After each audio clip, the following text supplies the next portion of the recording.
नमस्कार. आज आपण खमंग टेस्टी पूड चटणी बनवतोय. तर ही चटणी एकदा केल्यानंतर 2 ते 3 महिने आरामात टिकते आणि वरण भातासोबत तोंडी लावण्यासाठी किंवा पोळी भाकरी सोबत यावर थोडंसं तेल घालून खायचं, एकदम भारी लागते. इडली डोस्यासोबत सुद्धा तुम्ही दह्यामध्ये कालून खाऊ शकता. तर लगेच आता ही कशी बनवायची ते आपण पाहूया. गॅसवर मी आता एक कढई ठेवली आहे. यामध्ये सगळे जिन्नस घालून एक एक करून आपल्याला भाजून घ्यायचेत.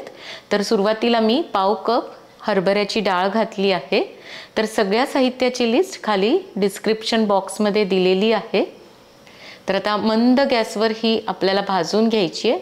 मंद गॅसवर भाजली म्हणजे छान खरपूस भाजली जाते आणि जितक्या छान आपण डाळी भाजून घेऊ तितकी ही चटणी खायला खमंग लागते. तर या डाळीला आता डाग पडायला सुरुवात झाली आहे आणि खरपूस अशी भाजून झाली आहे. छान भाजल्याचा खमंग सुगंध येतोय. तर आता काढून घेऊया. आता याच कढईमध्ये पाव कप उडदाची डाळ घालूया आणि ही डाळ पण आपल्याला मंद गॅसवर छान भाजून घ्यायची आहे. तर उडदाची डाळ भाजल्या गेली की खूप छान असा सुगंध येतो. तर सतत हलवत भाजायची आहे कारण ही डाळ थोडी बारीक असते आकाराने. तर डाळ आता छान खरपूस भाजून झालेली आहे, काढून घ्यायची आहे. आता इथे मी 2 टेबलस्पून तीळ घेतलेत. तर हे पण आपल्याला मंद गॅसवर भाजायचे आहेत. तर तीळ आकाराने लहान असल्यामुळे अगदी लगेच भाजले जातात, त्यामुळे गॅस सोडून कुठेही जाऊ नका.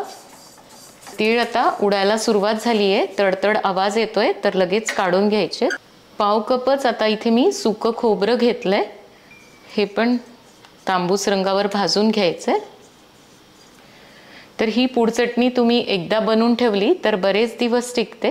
अगदी 2 ते 3 महिने आरामात राहते आणि कशासोबतही पटकन घेऊन खाता येते. पोळी भाकरी किंवा अगदी तुम्ही इडली डोसा केला तर त्यासोबत सुद्धा दह्यात कालून खायला मस्त लागते. खोबरं पण आता तांबूस झालेलं आहे, तर काढून घेऊया. 2 टेबलस्पून धणे घालूया आणि हे पण भाजून घ्यायचे. धणे अर्धवट भाजून झाले की यामध्येच आपण 2 छोटे चमचे जिरे घालूया. म्हणजे हे धण्यासोबत भाजले जातात, कारण जिरे भाजायला फारसा वेळ लागत नाही. गॅसची फ्लेम आपल्याला अगदी कमी ठेवायची आहे आणि कमी गॅसवरच सगळे जिन्नस भाजायचे. आणि आता इथे मी अर्धा चमचा मेथ्या घेतल्या आहेत, तर त्या घालूया आणि एखादा मिनिटच आता भाजायचं आहे, फार वेळ भाजायची गरज नाही.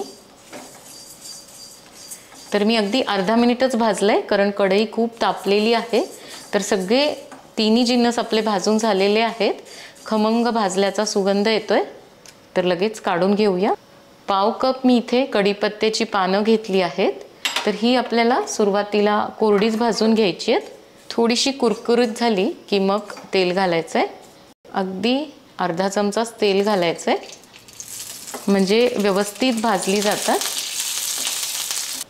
मस्त आता ही पानं कुरकुरीत झाली आहेत, आवाजावरूनच लक्षात येतंय. आता 1 चमचा तेल घालायचं आहे आणि आपल्याला चिंच यामध्ये घालून तळून घ्यायची आहे.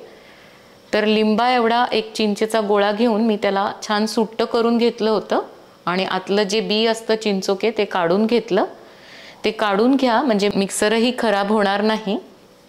चिंच अशी तळून घेतली म्हणजे अगदी छान बारीक होते, नाहीतर मग मिक्सरमध्ये ती फिरवल्या जात नाही.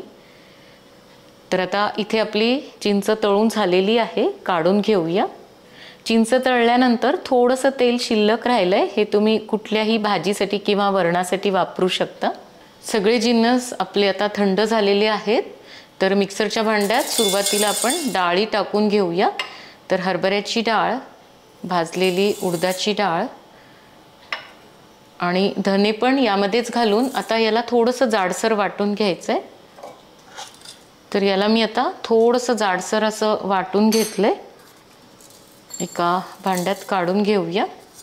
नंतर आपल्याला सगळं मिक्स केल्यानंतर परत एकदा हे सगळं फिरून घ्यायचं आहे. आता तीळ घालूया. भाजलेलं खोबरं घालायचं आहे. चिंच आणि हा कढीपत्ताही घालून आता याला पण मिक्सरमधून फिरून घ्यायचं आहे.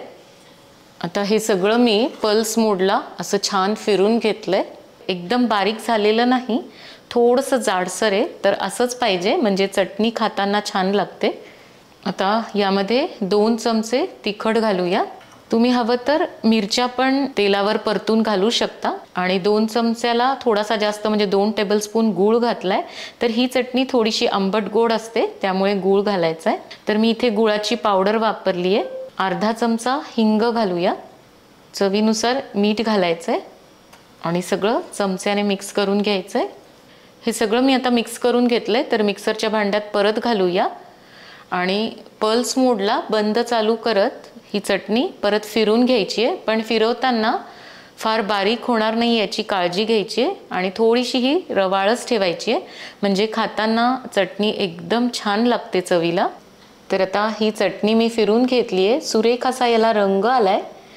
एखाद्या कोरड्या बरणीत तुम्ही भरून ठेवली तर 2 ते 3 महिने आरामात टिकते. आणि मी आधी सांगितल्याप्रमाणे अगदी पोळी भाकरी सोबत लावून खायला किंवा वरण भातासोबत तोंडी लावायला, इडली डोस्यासोबत तुम्ही खाऊ शकता. दह्यामध्ये ही चटणी थोडीशी कालवून घ्यायची. पोहे मुरमुऱ्याला सुद्धा लावून खायला अप्रतिम अशी लागते.